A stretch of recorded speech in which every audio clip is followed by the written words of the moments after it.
인생을 보고 세상을 보라.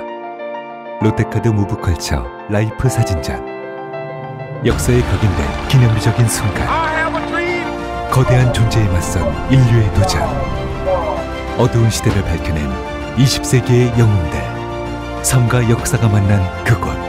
라이프. 생명이란 이름에 담긴 900만 장의 역사. 롯데카드 무브컬처 라이프 사진전. 예술의 전당. 텍스토머 정품을 꼭 확인하세요. 우리 집 방충망 바꿨어요. 미세벌레 덤벼봐. 먼지 모두 덤벼봐. 촘촘해서 촘촘만. 방충망은 촘촘만. 예쁘고 통풍까지 좋아요. 방충망은 촘촘만. 주식회사 텍스토머. 텍스토머 정품을 꼭 확인하세요. 우리 집 방충망 바꿨어요. 미세벌레 덤벼봐. 먼지 모두 덤벼봐. 촘촘해서 촘촘만. 방충망은 촘촘만. 예쁘고 통풍까지 좋아요. 방충망은 촘촘만. 주식회사 텍스토머. 탄핵 반대 집회를 주도했던 태극기와 십자가의 동맹을 보면서 자괴감을 느끼는 기독교인들에게 기독교는 민주주의를 싫어하는지 아예 관심이 없는지 아니면 기독교도 민주주의를 지지하는지 답답하고 궁금한 시민들에게 호모 요쿠스의 저자 이병주 변호사가 시원한 질문과 명쾌한 답변을 제시합니다. 박근혜 사태와 기독교의 문제, 기독교인들에게 민주주의는 무엇인가? 도서출판 대장간.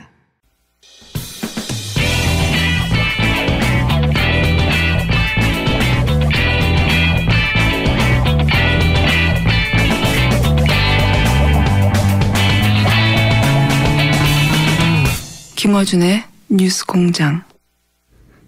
네, 2부에서 저희가 일단 마무리했는데 아무래도 이 이슈를 이렇게 접기는 아쉬워서 다음 시간에 또 한 번 다루더라도 오늘 이 질문을 좀 더 종합적으로 마무리하기 위해서 JP뉴스 유재순 대표와 나눴던 인터뷰 마지막 부분, 일본 정부 그리고 혹은 뭐 재단들이 미국의 여러 재단 자금 지원을 해서 친일본 성향의 학자들 혹은 뭐 정책 위반자들을 육성하고 있는 정황들이 있는데 일본이 이 정책을 실질적으로 구체적으로 외교 목적으로 운영하고 있는가 하는 질문을 제가 윤재순 대표에게 했었습니다. 이어서 가겠습니다. 대표님. 네네. 네. 답변하시다가 마지막에 너무 시간이 짧아서 끊어졌는데 네. 그 질문을 좀 마무리를 하고 끊도록 하겠습니다. 예. 네.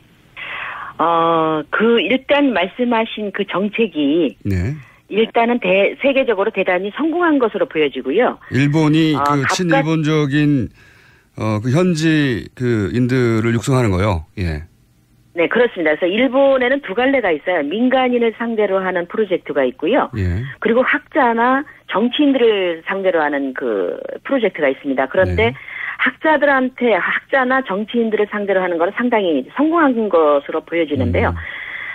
가령 우리나라의 실례로 예를 들자면 네. 아까 말씀드렸던 일본 선박진흥회라는 그 재단이 있다고 말씀드렸지 않습니까? 이 재단을 만든 사람이 다름 아닌 그 태평양 전쟁의 비시 전범인 사사카와 료이치입니다. 네네. 징역도 3년 살았고요. 예. 그리고 이 재단이 사실은 일본에서도 문제가 됐던 게 진보 세력들한테는 그 문제가 됐던 게 이 사람이 마약이라든가 무기를 팔아서 돈을 모았습니다. 네네. 정상적인 루트를 통해서 정상적인 경제활동으로 돈을 번 것이 아니라 네네. 부정한 방법으로 상당히 돈을 모았거든요. 네. 그래서 만든 게 일본 선박진흥회라는 것이고 그리고 일본 정치인한테도 그 자금이 상당히 들어가 있습니다. 입을 막았던 거죠. 네. 비판하는 세력을 입을 막았던 그 전례가 있고요. 네. 그리고 우리나라 같은 경우는 3대 대학에 들어가는 스카이 대학이라고 그러죠. 예. 아시아 연구 기금이라는 그 이름만 살짝 바꾼 겁니다. 한일 협력 기금 성격으로 100억 원대의 그 지원을 받은 대학도 있습니다. 신촌에 있는 대학이죠. 네네. 그리고 10억 원대는 안암동에 있는 대학이고요. 네네. 그래서 이 사람들이 그 심포지엄을 열고 친일적인 그 성격의 그 세미나를 열고 앞장을 서기도 했습니다. 이런 방법으로 개발도상국이라든가 선진국 미국 같은 경우도 네. 사실은 예일 대학이나 하버드 대학 같은 경우는 거절을 했거든요. 이 연구 기금을. 네. 그래서 각 세계의 독일 같은 경우도 일본 연구 기금이라는 명목으로 거액의 지원금을 현재도 활발하게 하고 있는데요. 우리나라가 왜 성공했느냐라고 결론을 맺을 수가 있는 게 뭐냐면 뉴라이트가 있지 않습니까? 네. 일본에도 아까 말씀드렸던 새로운 교과서를 만드는 그 모임 재단의 member들과 뉴라이트 멤버들이 상당한 교류를 갖고 있는 걸로 알고 있거든요. 네. 그리고 우리나라 뉴라이트 멤버들, 학자들도 이 일본 선박진흥회라든가 일본 연구기금이라는 명목 하에 네. 지원금을 받은 학자들이 상당히 있습니다. 그렇기 때문에 일본 정부가 행한 학자들을 목표로 한 친일파 만들기 네. 정책은 상당히 성공한 것으로 보여집니다. 알겠습니다.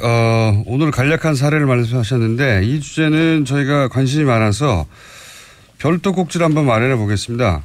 그때 다시 연결을 하기로 하고 오늘 말씀 감사합니다. 네, 고맙습니다. 네. JP뉴스 유재순 대표였습니다. I want you pick me up, pick me, pick me, pick me up, pick me, pick me, pick me up, pick me, pick me, pick me, pick me, pick me, pick me, pick me up. 자, 핑미. 바른정당 이혜훈 대표 공석이 된 나라사랑 후임 패널을 뽑기한 라디오 사상 최초의 오디션. 예. 지난 시간에 황영철 의원과 함께 했습니다. 오늘은 출연하기도 전에 2분만은 안 된다는 문자가 쇄도했던 설마 2분을? 이라고 하는 문자가 제가 이름을 거론하기도 전부터 바른정당에서 다 좋은데 2분만은 안 된다고 하는 문자가 폭주했던 분입니다. 하태경 최고위원 나오셨습니다. 안녕하십니까. 예, 반갑습니다. 하태경입니다. 네. 여름 사나이입니다. 하태경입니다. 여름 사나이 저희가 이제 욕 문자도 점수로 인정하기로 했거든요. 아, 그렇죠. 노이즈 마케팅이 되죠.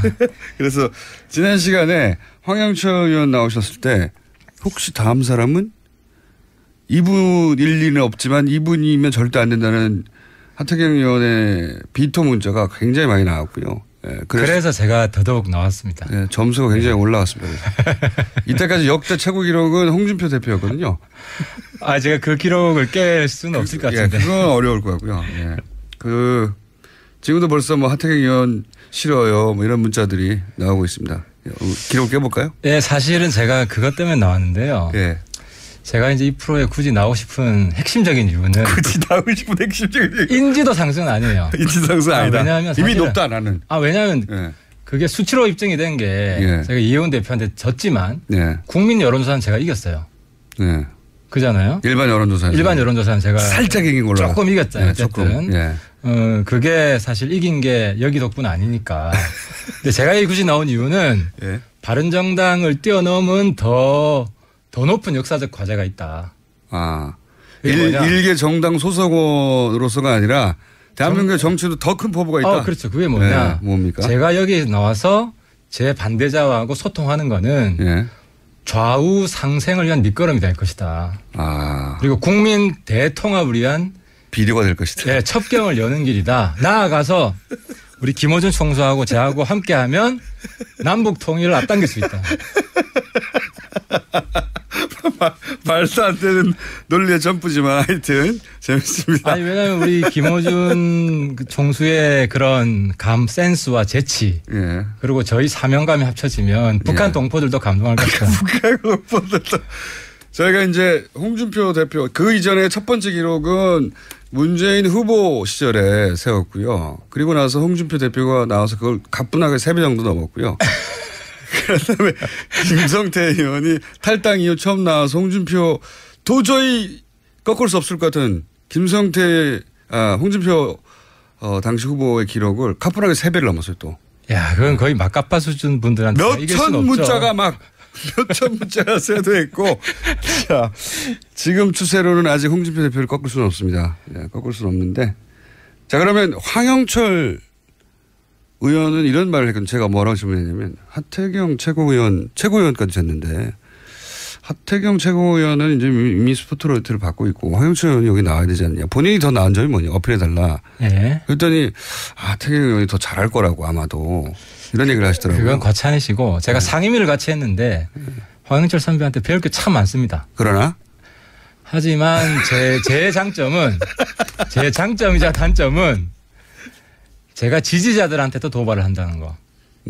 제 지지자들한테도 도발. 물론 제 반대자들한테는 일상적인 도발을 하고 예. 제 지지자들한테도 가끔씩 도발해서 제가 사실은 통진당 때려잡은 최공신임에도 불구하고 제 지지자들한테 종북 욕을 먹고 있다. 뭐 하여튼 이런 부분은 그게 어떻게 그 장점이 될 수 있을까요? 저는 그렇습니다. 자기 지지자들한테 포로가 되는 순간 자기 발전은 없다. 자기 지지자들 포로. 네, 그 지지자가 안에서 없는 거 아니에요? 아예? 지지자가 일부 생겼어요. 아시겠지만 선물 폭탄도 오고. 선물 폭탄이요? 네, 선물 폭탄도 오고. 문자 폭탄을 말씀하십니까? 문자 폭탄 말고 선물 기프트콘. 폭탄. 오, 잘한다. 그렇지. 잘한다 해서 네. 뭐 커피라든지 아이스크림, 제가 좋아하는 아이스크림. 네. 그리고 뭐 상한 거 아니에요? 샌드위치. 내가 세고 보니까 유통기한 지났는데 하태경한테 보내 이렇게 된 거 아니에요 혹시? 근데 제 페이북 댓글을 보면 아시는데 추세가 탄핵 전까지만 해도 전부 다 욕이었어요. 제가 뭐 좌우 가릴 것 없이. 뭐 그때 그랬죠 다들. 근데 이제 탄핵 지나고 나서는 약간 칭찬 댓글이 조금 있다. 청문회 과정을 보고 지나면서 하태경의 진가를 이제 알아보기 시작하시는구나. 그리고 나서요. 그런데 최근에 기프트가 이렇게 날라오는 이유는 뭡니까? 최근에 뭐 특별히 하신 일이. 최근에 제가 그 말을 좀 좋게 평가하신 것 같아요. 문자 폭탄 받을 때가 전성기다. 감사하게 생각해라. 오히려 감사하게 생각해라. 그 말 하니까 저한테 문자 잘 안 보내시더라고요. 100통 중에 한 통 왔네요. 하태 의원님 좋아요. 100대 1의 비율로. 그러면 그 황영철 의원과 비교해 본인의 장점은 여기저기 도발하기 때문에 다. 그죠. 좌우 가릴 것 없이 도발하고 돌직구를 던지고 거기 욕되는 걸 두려워하지 않는다. 욕되는 걸 두려워하지 않는다. 그럼에도 불구하고 본인이 바른정당 지지자들 사이에서 이런 일반 여론조사에서 1위를 한. 아니 일반 국민. 일반 국민. 뭐 주로 참여한 분들이 아무래도 지지자 성향이 강한 분들이겠죠. 뭐 어쨌든 1위를 한 이유는 1위를 한 비결은 뭘까요? 일단 뭐 저 좋아하시는 분들 특징이 여야 가릴 것 없이 바른 소리 한다 그런 말씀 많이 하세요. 그러니까 이제 제가 좌우 가릴 것 없이 폭탄 던진다는 바른 소리. 제가 보기에는 그 황영철 최고위원님이 황영철이래요. 하태경 최고위원님이 고정 출연을 하시면 제가 보기엔 그 기사 제목은 잘 뽑힐 것 같아요. 오늘도 사고. 그게 좀 기사 제목을 제가 염두에 두고 발언하는 건 아니고 제 소신과 사명감 염두에 두실 것 같긴 한데 오늘 혹시 나오신 김에 뭔가 이렇게 해주실 거 없습니까? 이 정도는 내가 터뜨려주고 가겠다라는 거 준비하신. 아무래도 이제 만만한 사안으로 몇 저보다 한 수 위인 홍준표 선배한테 좀 도발을 해야 될 것 같습니다. 그러세요? 자, 해주세요. 시작. 홍준표는 한국의 메카시다. 한국의 메카시? 청와대 주사파 정권. 늘 경선 과정에서 계속해서 이야기를 하고 그리고 혁신위원장으로 뽑은 분도 유석춘 교수 거의 비슷한 생각을 하고 계신 분이 아니냐 하는 생각이 들고. 근데 이제 말들이 많죠. 그래서 말이 많죠. 그리고 혁신위원으로 누가 들어올까 저는 솔직히 좀 관심이 많고 저를 종북으로 먼 분들이 좀 들어오지 않을까. 그러면은 홍준표 발 혹은 그 혁신이 되면 더욱 더 강경한 뭐랄까요 종북 이쪽 진영은 여당은 종북 좌파 주사파 정권이라는 프레임을 더욱 강화하는 혁신이 되겠네요. 일종의 메카시 정당이 되지 않겠냐. 메카시 정당. 메카시 정당이 그러니까 그 극우 이념으로 사실상 문재인과 이석기를 잘 구분 못하는 동일시하는 민주당과 통진당을 동일시하는 그런 인식을 가진 분들이 당을 이념적으로 주도하는 정당이 되지 않겠냐. 그렇게 보고 있습니다. 그 도발은 예전에도 계속 해왔었던 건데 좀 신선한 새로운 건 없습니까? 새로 준비한? 새로 준비한 건 좀 이따가 추미애 추미애 대표를 떠본. 추미애 대표. 추미애 대표. 이쪽도 치고 저쪽도 치고. 네, 양쪽을 다 치는 작전으로. 네. 국민의당도 또 있고요, 또. 국민의당은 뭐 지금 다들 뭐 비판을 하기 때문에. 네. 딱히. 예, 뭐 제가 더 보탤 건 별로 없을 것 같아요. 그래요? 보탤 게 많지만 혹시 지금 전략적 파트너이기 때문에 이 국면에서 안 하신 거 아닙니까 혹시? 그건 아니고 뭐 제가 이미 많이 했는데 뭐 같은 맥락에서 몇 말씀 드리겠습니다. 특히 안철수 대표. 이제 이 머리급들만 하시는군요. 자, 그럼 추미애 대표 하시고 안철수 대표 하시고 쭉쭉 가보죠. 저보다 위에 급들만. 예. 자, 이런 문제도 왔어요. 유시민 전 의원이 떠올라요. 옳은 말도 참 싸가지 없이 한다. 라고 유명한 질타를 받았던 유시민 전 의원. 근데 저는 유시민 선배가 이렇게 진화하는 모습으로 굉장히 놀랐는데 저는 그보다 빠른 속도로 좀 진화하지 않을까. 유시민 선배가 이제 싸가지 없다는 말을 한 10년 전에 들었는데 최근에 보면 옳은 말을 싸가지 없이 한다라는 워딩이 있었죠. 그렇죠. 싸가지 없게 바른 말 한다고 했는데 최근에 보면 굉장히 호감 그 농객으로 바뀌었잖아요. 옳은 말을 논리정연하게 하죠, 지금은. 논리정연하게 하고 또 뭐 친근감 있게 하고 이제 그런 면에서 제가 틀린 말도 싸가지 없이 한다 이렇게 배울 점이 있다고 보고 제 지금 배우고 싶은 사람 중에 유시민 선배 뭐 실제로 만나보고 싶고 아직 인사를 드린 적이 없어요. 오늘 이 방송 운동하실 때도 세대 차이가 나서 못 만나셨구나. 세대 차이가 좀 나죠. 많이 나죠. 유시민 선배 쓴 책을 제가 굉장히 애독자였고 유시민 키드죠 어떻게 보면.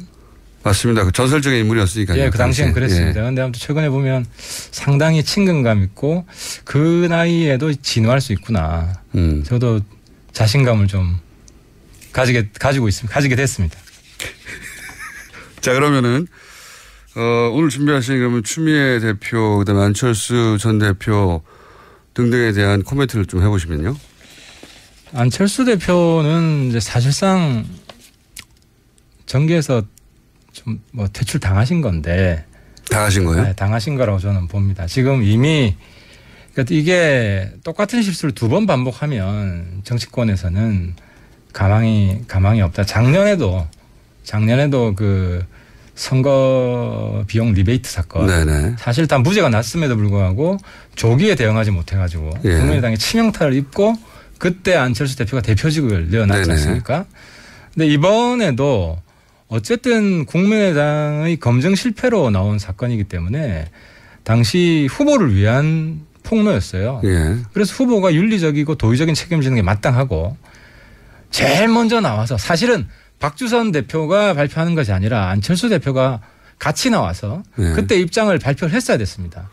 저도 그렇게 생각하는데. 그런데 지금까지도 자기가 직접적으로 연루되어 있지 않았다고 정치적 책임을 사실상 뭐 부인하는 모습을 보이고 얼굴을 내밀지 않고 있잖아요. 그래서 국민들의 마음은 이미 떠났다. 퇴출됐다는 게 이제 그런 상징적 차원에서의 이야기입니까? 아니면 여의도의 분위기라는 게 또 따로 있잖아요. 그 의원들끼리. 물론 뭐 언론하고 정치권에서는 그러니까 이제 안타까운 거는 이게 자진 사퇴하면 그래도 정치인들이 가끔씩 예수처럼 부활의 기적을 보여주는 사람이어서 드물게 있죠. 그런 케이스가. 손학규 선배도 뭐 시골 내려갔다가 다시 부활하시고. 부활을 하시고 싶은데 잘 안 됐죠. 잘 안 되신 게 이제 안타까운 게. 뭐 옛날에 김대중 대통령이 뭐 부활의 대표적인 케이스죠. 삼수사수까지 하셨고.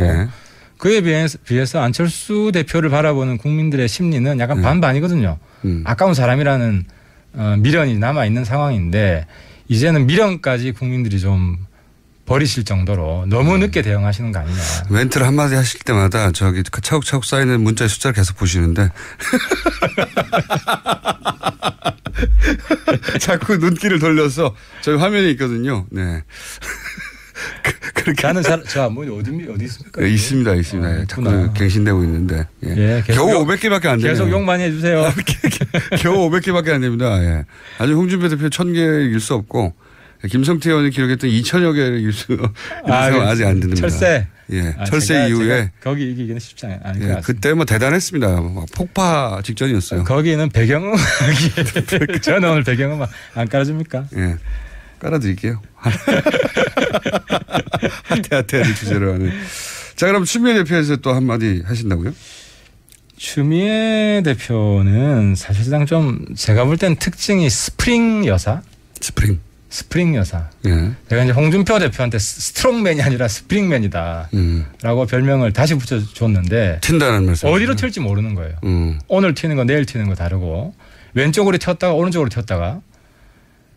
정말 종잡을 수 없는데 이제 추미애 대표를 보면 지금 보면은 청와대에서 가장 지금 그 절박한 과제가 검찰의 정치적 독립이거든요. 예. 근데 검찰의 정검 유착을 상기시키는 그런 발언들을 계속해요. 의심케 하는. 예를 들어서 박지원 대표 알았을 것이다. 36초 통화했는데 알았을 것이다. 그게 만약에 진실임이 밝혀지면 우리도 그렇거든요. 불확실한 것에 대해서 도박을 잘 안 해요. 예를 들어 뭐 오늘 이준석 구속될 건가 말 거냐. 사실 정확히 알기 어렵거든요. 그렇죠. 그런데 여기서 구속될 거라고 확신 있게 내가 이야기하면 제가 여당 대표라면 무슨 정보를 사전에 입수한 거 아니냐. 검찰로부터. 그러면 정검 유착 의혹이 생기는 거고 만약에 박지원 아무런 그 사전에 서로 공모하지 않았다고 나오면 정치적 공세 경솔한 그것도 여당 대표가 이런 프레임에 빠지기 때문에 그런 비밀을 제공하지 마라. 그렇죠. 왜 굳이 그런 비밀을 제공하느냐. 그러니까 지금 이게 자기 존재감 높이는 정치를 하는 거지 문재인 대통령 도와주는 정치가 아니다. 오히려 문재인 정부에 하는 일을 분탕 놓는 분탕 여사 역할을 하고 있다는 거죠. 혹시 문재인 대통령하고는 통화해 보셨나요? 그렇게 느끼는지? 통화는 안 해봤는데 예. 청와대가 처음 국민의당 그 입장 발표 조작했다고 나오고 나서 입장 발표가 굉장히 약했어요. 보통은 이제 상식적으로는 진상조사 철저히 해서 책임자 처벌해야 된다. 이 정도가 기본인데 그냥 진실을 알려줘서 감사하다. 더 이상 확전을 안 하려는 의지가 명확했어요. 왜냐하면 이건 대통령 아들 문제이기 때문에. 뭐 저쪽에서 인정했으니. 그렇죠. 그냥 넘어가자. 가사 주자. 그냥 검찰 수사로 마무리 짓자.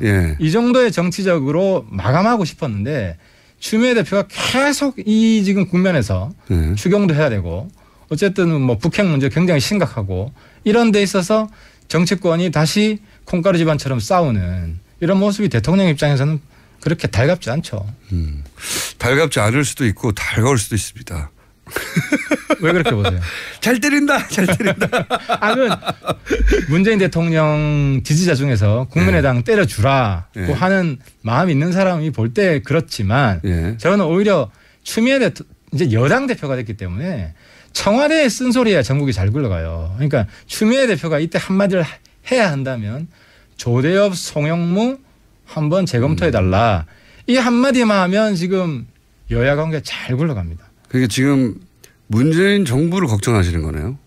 당연하죠. 저는 야당 입장이지만 제가 이제 경선 때 계속 일관되게 주장했던 게 야당도 이제 발목 야당이 아니라 뺄셈 야당이 아니라 덧셈 야당이 돼야 된다.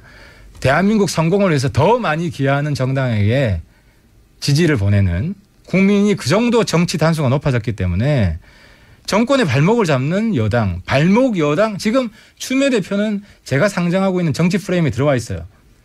여당이 발목 뺄셈 여당이 됐고 여당이 오히려 정부 발목을 잡고 있다. 야당이 정부를 도와줘서 우리나라 우리 국민이 성공하게끔 하는 그런 형님 야당. 이 모습을 완전히 새로운 야당이죠. 바른 야당이 그걸 보여주겠다. 그걸 보여주겠다. 아직은 보여주지 못하고 있는 것 같죠? 한 30% 내지 50%는 제가 보여주고 있는데 조금 우리 당을 혁신해서 우리 당 전체가 그런 모습을 보여주겠다 하는 게 제가 이번 포부였는데 안타깝게 2등을 했지만 우리 예원 대표랑 마음이 잘 맞기 때문에 그런 방향으로 지금 가고 있습니다. 그런 방향으로 가고 있는 거 예를 하나만 들어봐 주세요. 예를 들어서 지금 우리 혁신 과제 중에 추모 묵념하잖아요. 이제 과거에는 그랬어요.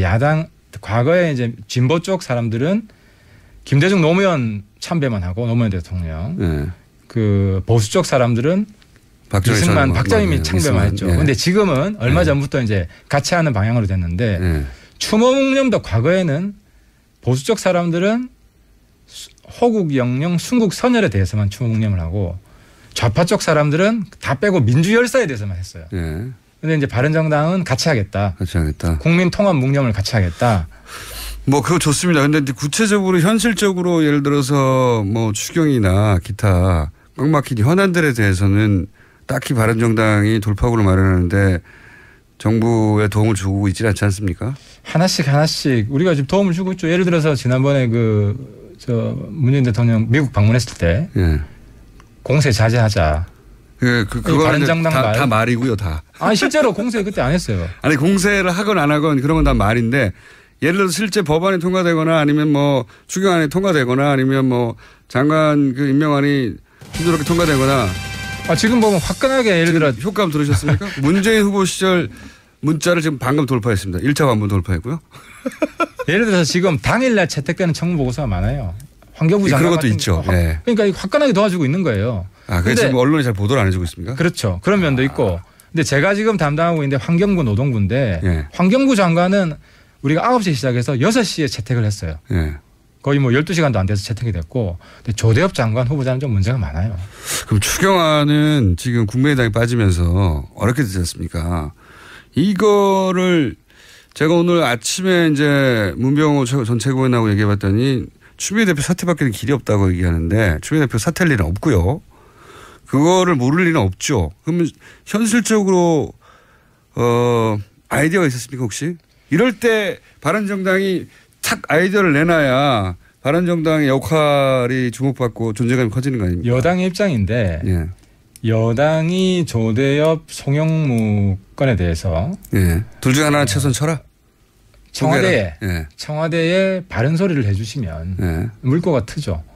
그러니까 항상 그랬어요. 추경 관문을 통과하기 위해서 여러 가지 정치적 갈등들이 일거에 해소되는 이런 과정을 우리 정치권이 여태까지 보여줬는데 이번에도 어쨌든 왜냐하면 조대엽 송영무 이 두 분은 장관 되더라도 또다시 낙마하고 조기의 청문회가 있을 수도 있어요. 그렇게 생각하신다. 문재인 대통령한테 도움이 안 되는 분들이다. 그래서 추경을 풀려면 뭐 직접적인 관련은 없지만 어쨌든 막힌 고리를 풀려면 인사 한 사람 정도는 최소한 내줘야 이쪽에서도 다시 되돌아올 명분도 있고 그렇게 보신다 이거죠. 지금 뭐 그게 정치라고 저는 보는 거죠. 창의적이지는 않는데. 하태경만의 해법 이런 거 없나요? 지금은 뭐 우원식 원내대표가 됐든 안 그래도 우원식 원내대표가 저한테 전화 왔더라고요. 추경 좀 도와달라고. 뭐 도와줄 마음 있다. 근데 당내에서 제 입지가 아니 우원식 형님께서 조대엽 송영무에 대해서 쓴소리 한마디 해라. 그래서 제가 이제 우원식 원내대표한테 민주당에 유승민이 좀 돼달라. 그런 사람 한 사람 있으면 우리도 들어갈 수 있죠. 말만 해도. 낙마도 그렇죠. 안 하더라도. 그렇지. 실제로 사퇴를 안 시키더라도. 이런 의견이 있다는 게 보여지면. 그렇죠. 여당 내에서 쓴소리맨들이 있다. 이 정도만 되더라도 저는 진짜입니까? 물건 틀 수 있다고 생각해요. 예를 들어서 여당 내에서 뭐 문제 있는 인사가 실제 있다라는 말만 책임 있는 인사로부터 나와도 대통령 임명을 강행한다 하더라도 그 추경 그 판에 다시 뛰어들어갈 수 있다. 협상에 응할 수 있는 거죠. 제가 보기에는 그렇게 해서 여당 내에서 누군가 예를 들어 우원식 원내대표가 이 인사 진짜 이 인사 때문에 추경이 안 된다 말을 하면 그런데 대통령이 임명을 강행해서 봐라 대통령 불통이지 이러면서 또다시 공격하지 않을까요? 협상은 하죠. 잘 걸렸어 막 그러면서. 협상은 하겠죠 당연히. 당내 결등 격화 막 당청 틀어져 이러면서. 아니 우원식 원내대표하고는 협상을 하죠. 예.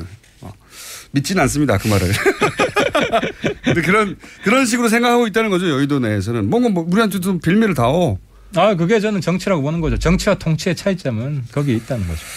알겠습니다. 제가 뭐 용문자로 일단 뭐 문재인 대표 기록은 돌파했기 때문에 당시만 하더라도 대선 후보급이 역시 다르구나 했거든요. 문재인 대표? 네. 문재인 전 대표가 후보 시절에 여기 나오셔가지고 문자로 갑자기 막 단시간 내에 많이 쏟아져서 역시 대선 후보는 다르구나 했거든요. 근데 그걸 이미 돌파하셨어요. 욕으로. 근데 아무튼 저는 제 반대 진영과 허심탄회하게 얘기를 좀 하고 싶습니다. 욕 많이 해주셔도 좋고 저도 그 과정을 통해서 배울 것이고 하지만 제 쓴소리는 제 반대자는 물론 지지자들한테도 멈추지 않을 겁니다. 예를 들어 지지자를 향해서 가장 최근 혹은 가장 강하게 던졌던 직구가 뭐였습니까? 최근에는 다들 그랬죠. 탄핵 때 하태경 왜 저렇게 설치냐. 그래서 제 지지자 절반 이상이 떨어져 나왔어요. 사실은 제가 통진당 해산에 앞장서면서 동네 어르신들한테 거의 영웅이 됐는데 탄핵에 앞장서면서 네 우리 동네 왜 오냐? 동네 오지 마라. 이 정도로 쓴소리를 듣고 실제로 저와 함께했던 뭐 구청장, 시의원, 구의원님 절반 이상이 사실 저를 떠났죠. 저를 떠났고 그 압력 때문에 사실 우리 김성태 선배나 장제원 의원 같은 경우는 다시 이제 돌아간 그게 계기가 됐는데 뭐 어쨌든 저는 거기에 굴하지 않고 아직 제 지역구가 지금 바른정당 최고 험지 중에 하나입니다. 그래요? 예.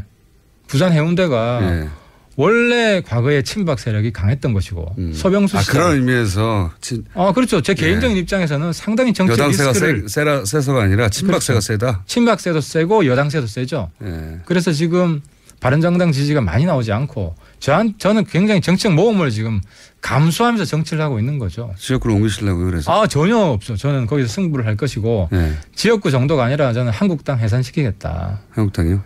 대한민국의 메카시 정당. 그러니까 미국이 위대한 이유는 공산주의와도 싸웠지만 메카시즘하고 싸워서도 이긴 나라이고 그 대한민국은 통진당하고 싸워서 이겼지만 바로 빨갱이 장사하는 메카시 정당하고 싸워서 이겨야 된다. 저는 그래서 한국당 해산이 바른정당이 지금 일으켜야 될 탄핵 이후의 제2의 과제다라고 선전포고를 하는 겁니다. 네, 통진당의 주장과 동의하든 동의하지 않든 당을 해산하는 문제는 전혀 다른 문제인데 그것도 문제가 많았는데 자유한국당은 어떻게 해산시킵니까? 사실. 자유한국당은 아래로부터 해산시킬 겁니다. 아래로부터요? 그리고 안으로부터. 그 안에서 도저히 왜냐하면 지방선거 때 자유한국당 이름으로 나오면 나는 도저히 성공할 수 없다. 그렇다고 민주당은 갈 수는 없고 그런 분들이 바른정당으로 출마하겠다고 나오기 시작하면 거기는 붕괴되기 시작할 겁니다. 자, 뭐 여러 가지 말들을 막 던지셨습니다. 네.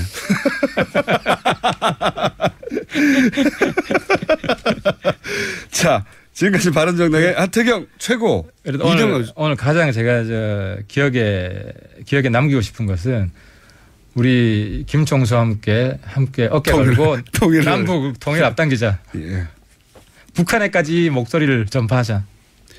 말도 안 되는 제안이었습니다. 바른정당의 하태경 최고위원이었습니다. 감사합니다. 예, 감사합니다. 100년 이상 살 수 있는 장수 어종, 캐비아를 낳는 어종으로 더욱 유명한 철갑상어. 이 철갑상어를 진액으로 만들었다는데 그 이름하여 사랑어. 오메가3, 필수 아미노산, 각종 미네랄, 콘드로이친 등 100년 장수 철갑상어를 진액으로 한 컵에. 좋다, 좋아. 철갑상어 진액 사랑어. 스테미너가 콸콸콸. 검색창에 사랑어. 오빠, 우리 어디 가는 거야? 정수 가지. 와, 우리 말 타러 가는 거야? 그렇게 좋아? 고민하지 말고 장수로 오세요. 온 가족이 즐기는 승마 체험과 국내 최대 규모의 말역사 체험관 등 장수에는 정말 볼 것, 누릴 것들이 넘쳐난답니다. 말의 심장 소리를 직접 느껴보는 장수에서의 하룬 여행. 장수는 항상 가까이 있습니다. 주말 여행은 장수로. 승마 체험 예약은 063-350-5486. 또 떨어졌어. 너 또 입사 시험 봤어? 아니, 차량용 핸드폰 거치대 말이야. 여러 개 사봤는데 실패의 연속이야. 떨어지고 시야 가리고 운전석에서도 멀고 뭐 좋은 거 없을까? 싼 것만 찾으니까 그렇지. 제대로 된 거 하나 사서 편리하게 쓰는 게 더 낫지. 그런 게 있어? 그럼 있지. 1, 2, 3 할 때 2. 힘 세다 할 때 힘. 2 힘. 2 힘? 2배로 힘이 세다는 건가? 네이버 검색창에 2 힘을 검색해보세요.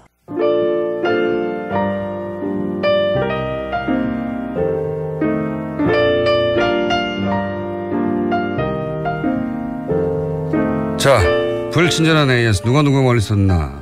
볼리비아 라파스 해발 4,000m입니다. 멀리는 몰라도 누가 높은 곳에 섰나 해서 1등을 자신합니다. 4,000m 1등 할 것 같습니다. 4,000m면 백두산보다 훨씬 높기 때문에 굉장히 높은 곳에 사시네요. 미국 노스캐롤라이나 샬럿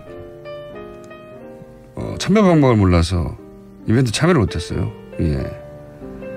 카톡이나 문자 참여 안내가 너무 부족한 것 같아요. 네, 저희는 이런 걸 안내하지 않습니다. 알아서 찾아오십시오. 예.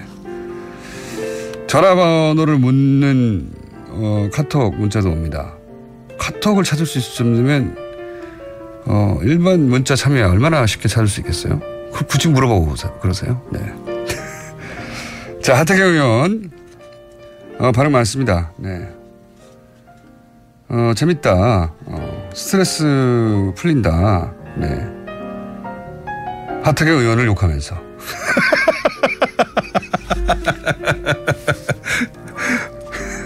네, 어쨌든 반응은 아주 많습니다. 네. 그리고 국제뉴스 비중을 좀 더 늘려달라. 국제뉴스를 제대로 접할 때가 뉴스 공중밖에 없다. 오늘 윤재순 대표 일본 소식 좋았다. 저희도 국제뉴스 혹은 국제적인 인물에 대한 인터뷰 앞으로 많이 할 생각입니다. 여기까지 하겠습니다.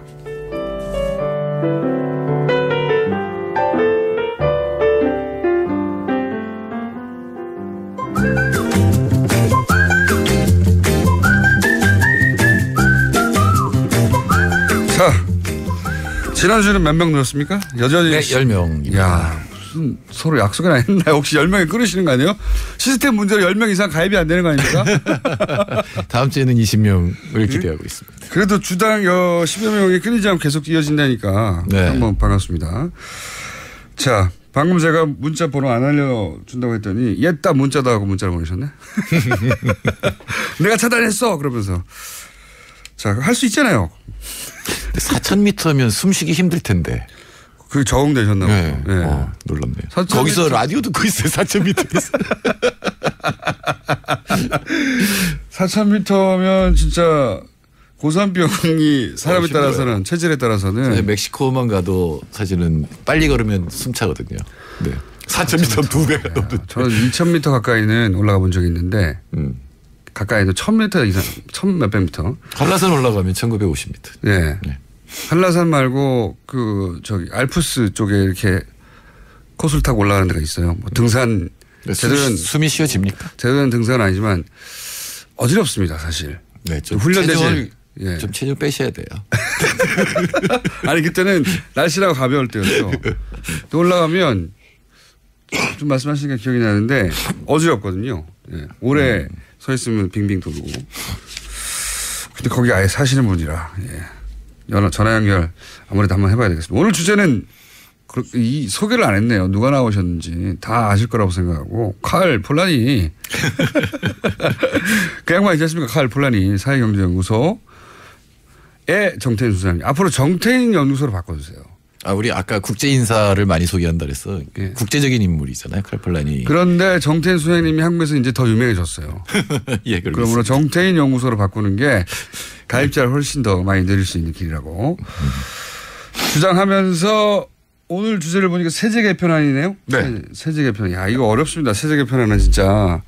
아직 발표는 안 했는데 이제 아무래도 세금을 늘려야 되잖아요. 전반적인 방향성은 역시 증세입니까? 우리나라는 저부담 저복지가 특징이었는데 그러니까요.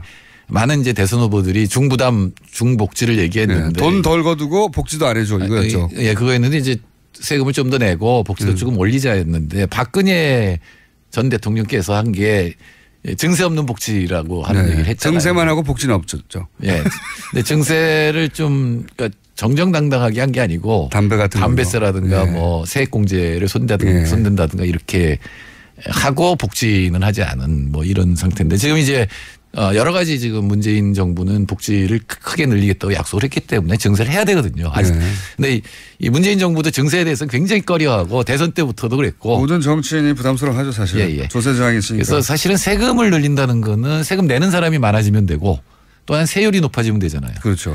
근데 세율은 많이 손 안 대고 세금 내는 사람 또는 그동안 이렇게 면제해 줬던 거. 대상자를 늘리는 방향으로. 사람을 늘리는 쪽을 지금 택하고 있는 것 같습니다. 그렇군요.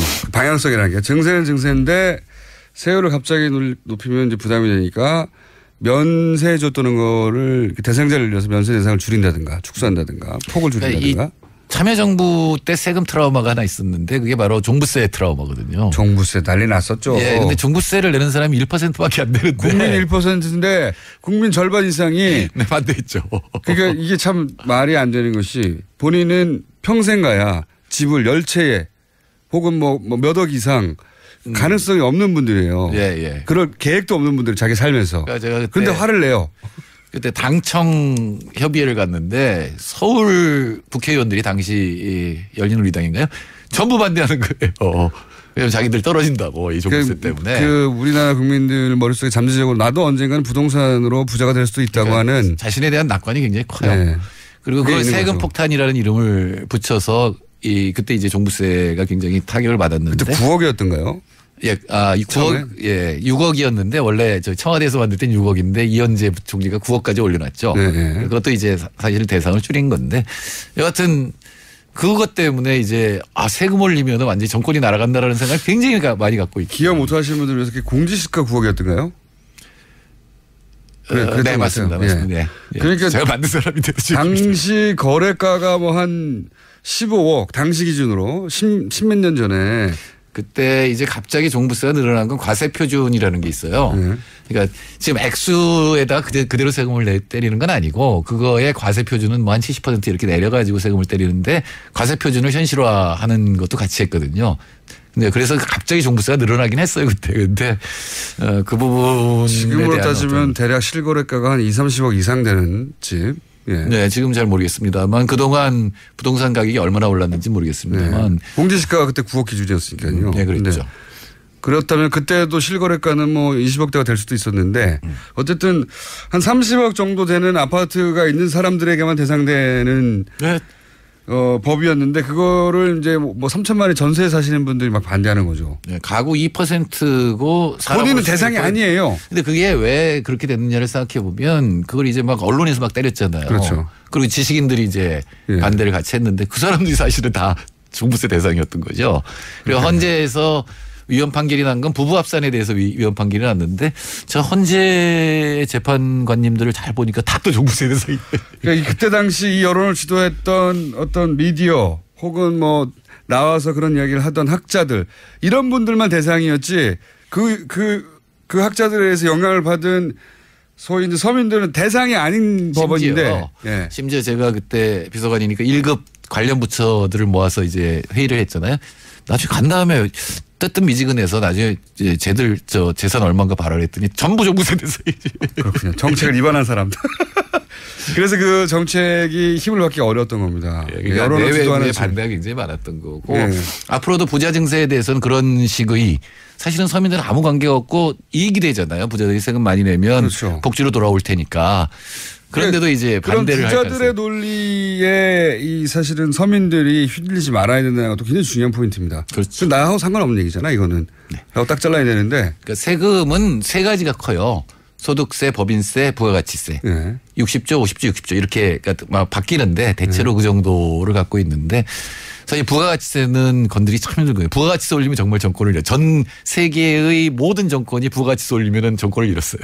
그렇군요. 이게 간접세잖아요. 이건 물건에 붙어 있는 것이기 때문에. 피부에 화가 났죠. 예, 올리면 그리고 이게 역진적이에요. 그러니까 소주를 마시면 재벌도 100원 내면 가난한 사람도 100원 내니까 역진적이지만 근데 법인세하고 소득세가 있는데 이번에 발표한 거는 역시 법인세는 건드리지 않았고 기업들 법인세는 아직 이제 발표는 이제 공식적으로 나오지 않았지만 지금 나오는 얘기는 이제 소득세를 좀 손을 보는데 세율이 지금 40%인데 세율을 42%로 올린다고 약속을 했거든요. 문재인 대통령이. 근데 그거는 안 올리고 그러니까 세율은 그냥 놔두고 이 최고 세율이 40%라는데 그게 5억 이상이에요 소득. 근데 그걸 3억으로 내린다라는 거죠.